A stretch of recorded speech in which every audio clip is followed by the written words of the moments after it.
நடிப்பு நுணுக்கங்களும் சரி, படத்தில் ஏதாவது ரிஸ்க் எடுக்கணும்னாலும் சரி, அந்த என்னுடைய அதில் ஒரு பாடல் இருக்குது, கருத்து மச்சான்ற பாடலில் முதல்ல அது பிகினிங்கில் வந்து கிணத்துக்குள்ளேருந்து வரணும், ஒரு கேணிலேருந்து வர்ற மாதிரி ஒரு ஷாட் இருக்குது. கிணத்துக்குள்ளேருந்து வரணுமா அப்படின்னு ரொம்ப பயந்தேன் நான்.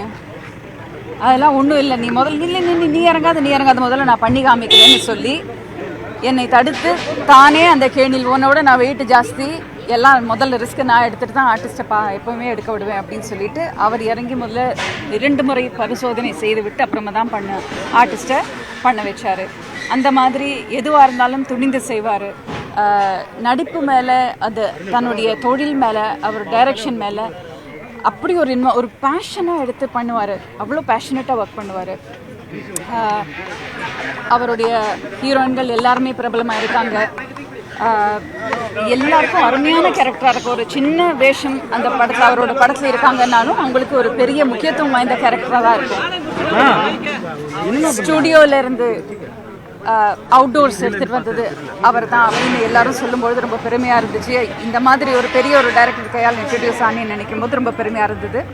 ஸோ புதுநெல் புதுநாத்துக்கு அப்புறமா நான் வந்து அப்பனும் மாத்தாளும் அவருடைய இன்னொரு சீரியல் டைரக்ட் பண்ணார். அப்பவும் நான் முதல் படத்தில் பார்த்த மாதிரியே அதே உத்வேகத்தோடு, புத்துணர்ச்சியோடு, உற்சாகத்தோடு எல்லாருக்கும் நடிப்பு சொல்லி கொடுத்து அப்படியே பம்பரமாக ஓடுவார். இந்த ஷாட்டுக்கு அங்கே ஓடணும், கேமராவும் சரி, கேமரா எடுத்துகிட்டு ஓட சொல்லுவார், கூடவே ஓடுவார். அந்த மாதிரி ஒரு உழைப்பாளியை பார்க்கறது ரொம்ப ரொம்ப கஷ்டம்.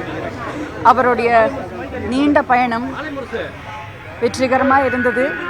கடைசியில் கொஞ்சம் உடம்பு சரியில்லாமல் இருந்தது, ரொம்ப வருத்தமாக இருந்தது. இன்றைக்கி திடீர்னு மறைந்து போயிட்டார் அப்படின்னு கேட்கும்போது ரொம்ப ரொம்ப வருத்தமாக இருக்குது. அவருடைய ஆன்மா சாந்தி அடைய பிரார்த்திக்கிறேன். மனோஜ் அவர்களுடைய இழப்புக்கும் வந்திருந்தேன். ஆமாம், அப்போ தான் மீட் பண்ணேன். கஷ்டமாக இருக்கும் சில ரொம்ப தெரிஞ்சவங்களை பார்க்குறதுக்கு. ஸோ ரொம்ப வருத்தமாக இருந்துச்சு.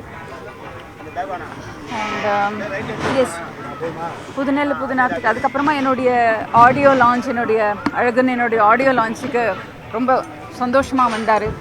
அவரே வந்து நிறைய விஷயங்கள் என்னை பற்றி அன்றைக்கி அந்த மேடையில் பேசினதெல்லாம் இன்னும் என் காதில் ஒலிச்சிக்கிட்டே இருக்குது. அப்புறம் மாதிரி ஒரு எந்தூசியாஸ்டிக் பர்சன் பார்க்குறது ரொம்ப ரொம்ப கஷ்டம். அண்ட் ஜனனிக்கு அவரோட மனைவிக்கும் ஜனனிக்கும் என்னுடைய ஆழ்ந்த இரங்கல்களை தெரிவிச்சுக்கிறேன். மனோஜ் அவர்களுடைய மனைவிக்கும் குழந்தைகளுக்கும் சேர்த்து அவங்க எல்லாருக்குமா என்னுடைய ஆழ்ந்த இரங்கல்.